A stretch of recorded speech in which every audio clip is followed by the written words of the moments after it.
Kalian pernah merhatiin nggak waktu sebuah relay aktif, dia ngeluarin suara klik? Suara itu berasal dari terminal kontak pada relay yang berubah-ubah keadaan, dari terputus menjadi terhubung. Dan sebaliknya. Kalau kita tes pakai multitester di mode buzzer, terminal kontaknya terhubung saat relay kondisi on. Dan terputus kembali saat relay kondisi off. Mekanisme ini terjadi karena relay bekerja berdasarkan prinsip elektromagnetik. Prinsip elektromagnetik itu apa, Bang? Sederhananya, relay bekerja dengan mengubah energi listrik menjadi energi gerak mekanik lewat reaksi medan magnet. Bahasanya bisa lebih sederhana lagi nggak, Bang?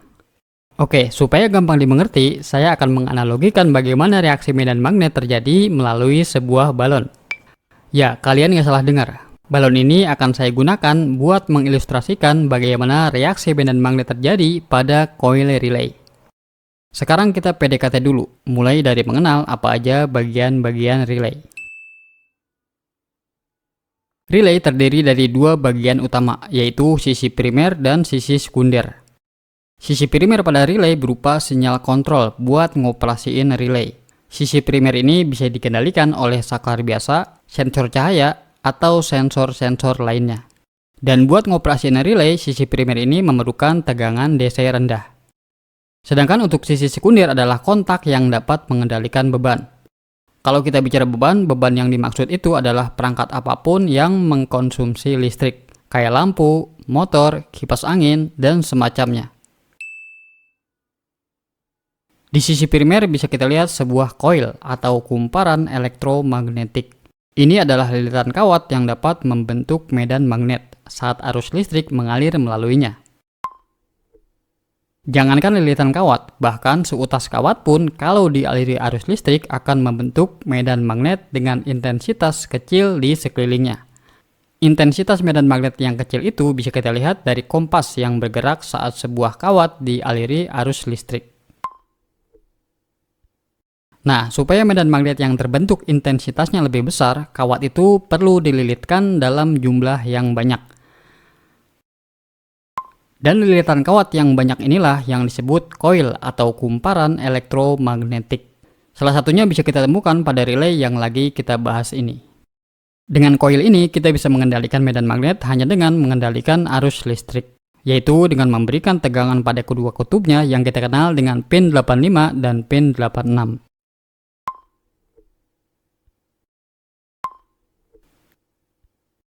Di tengah-tengah koil di sini bisa kita lihat sebuah inti besi. Dan di sisi lainnya kita bisa lihat sebuah armatur. Ini adalah komponen kecil yang memiliki poros buat bergerak. Saat tegangan diterapkan pada pin 85 dan pin 86, arus listrik mengalir melalui koil. Medan magnet di sekitar koil mulai terbentuk. Dan saat medan magnet mencapai titik maksimumnya, koil dengan inti besi tersebut menarik armatur relay. Nah, jadi suara klik yang kita dengar berasal dari pergerakan armatur ini. Saat arus listrik terputus, medan magnet di sekitar koil runtuh, dan armatur kembali ke posisi semula. Biasanya sebuah per atau plat berperan sebagai pegas untuk mendukung operasi ini. Perlu diingat kalau animasi tadi yang kita lihat adalah tayangan super lambat. Kenyataannya operasi ini terjadi dalam sekejap mata. Di sisi sekunder di sini ada dua buah terminal kontak. Ada terminal kontak yang diam di tempat dan ada terminal kontak yang bergerak bersama armatur relay. Terminal yang bergerak bersama armatur ini kutubnya bisa kita namai pin 30. Saat armatur ditarik oleh medan magnet, terminal ini akan terhubung ke terminal yang diam di tempat. Yang sekarang kutubnya bisa kita namai pin 87. Nah, kalau pin 30 dan 87 ini kita kasih beban, kedua terminal ini akan menghubungkan dan memutuskan beban yang terhubung dengannya. Jadi, secara keseluruhan, saat tegangan diterapkan pada sisi primer yaitu pin 85 dan pin 86, arus listrik mengalir melalui koil. Kemudian medan magnet di sekitar koil terbentuk. Saat medan magnet di sekitar koil mencapai titik maksimum, koil dengan inti besi tersebut menarik armatur relay. Terminal kontak 30 yang bergerak bersama armatur ini bersentuhan dengan terminal kontak 87. Akhirnya, beban sebuah lampu yang dijembatani pin 30 dan pin 87 pada sisi sekunder ini terhubung, dan lampu menyala. Saat tegangan pada koil terputus, keadaan kontak akan kembali seperti semula. Beberapa kali saya menyebut medan magnet di sekitar koil terbentuk saat koil terhubung ke sumber tegangan, dan runtuh saat koil terputus dari sumber tegangan. Kalau diibaratkan, mekanismenya sama persis kayak reaksi balon. Saat ditiup, itu mewakili terbentuknya medan magnet yang terjadi secara bertahap. Dan saat mengempis, mewakili runtuhnya medan magnet yang terjadi secara bertahap juga. Jadi medan magnet di sekitar koil itu bukan tercipta dan menghilang, tapi lebih tepatnya terbentuk dan runtuh. Fenomena ini sesuai dengan hukum kekekalan energi, yang berbunyi, energi tidak dapat diciptakan atau dimusnahkan. Sebaliknya, energi hanya dapat diubah dari satu bentuk ke bentuk lainnya. Salah satu hal yang perlu dipertimbangkan saat berurusan dengan elektromagnetik adalah gaya gerak listrik balik, atau dalam istilah Inggris dikenal dengan back EMF. Dan untuk mengilustrasikan gaya gerak listrik balik pada koil relay, kita bisa menerapkan sebuah LED secara paralel dengan polaritas terbalik. Kembali ke konteks balon, saat ditiup, itu artinya kita mendorong udara ke dalam balon itu hingga mengembang. Dan saat kita berhenti meniupnya, udara dari dalam balon itu akan berbalik. Begitu juga dengan medan magnet yang terbentuk di sekitar koil. Saat baterai terhubung, gaya gerak listrik dari baterai mendorong arus listrik mengalir melalui koil. Saat inilah energi listrik diubah menjadi energi medan magnet. Saat medan magnet mencapai titik maksimum, arus listrik yang mengalir dan medan magnet di sekitar koil dalam kondisi stabil. Kondisi inilah relay dalam keadaan on. Saat tegangan terputus, medan magnet di sekitar koil runtuh. Sekarang berbalik, energi medan magnet diubah kembali menjadi energi listrik. Perubahan energi medan magnet ke energi listrik ini memaksa arus terus mengalir bersamaan dengan runtuhnya medan magnet secara bertahap. Itulah kenapa LED yang diterapkan secara paralel pada koil relay akan menyala sesaat saat koil terputus dari sumber tegangan.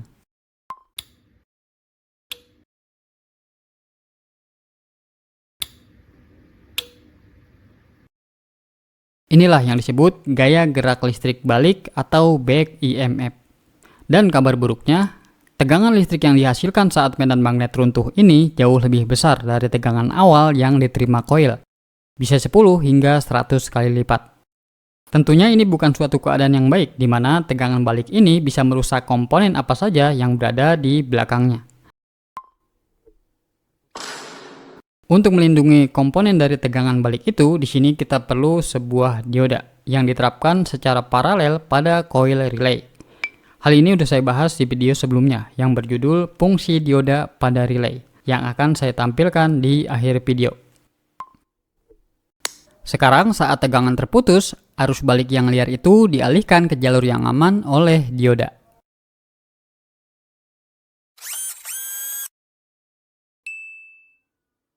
Nah, salah satu kelebihan relay yang jarang dibahas adalah soal isolasi listrik.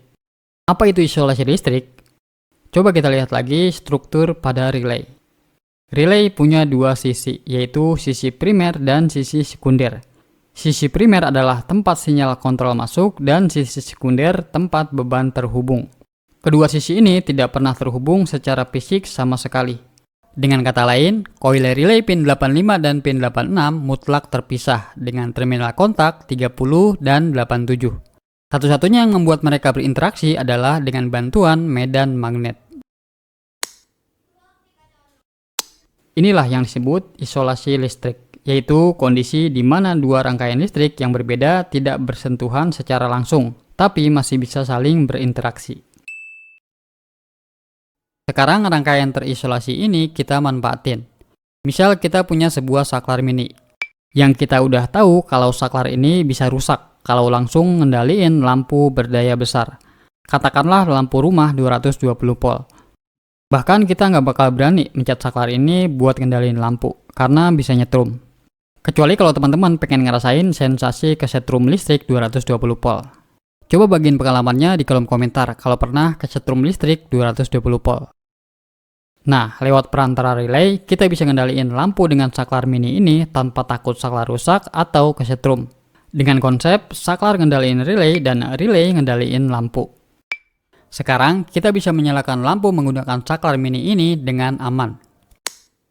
Karena saklar ini ngendaliin koil relay dengan konsumsi daya rendah. Sedangkan tegangan tingginya dihandle terminal kontak 30 dan kontak 87 yang gak pernah bersentuhan langsung dengan pin 85 dan pin 86.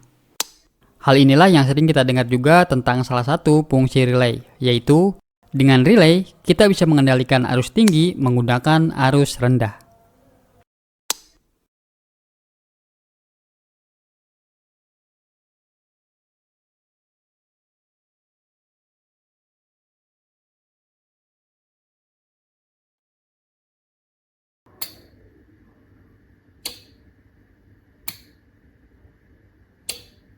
Baik, itu aja video kali ini, semoga bermanfaat. Kritik dan saran selalu saya tunggu di kolom komentar. Ingat elektronika, ingat Trik ID.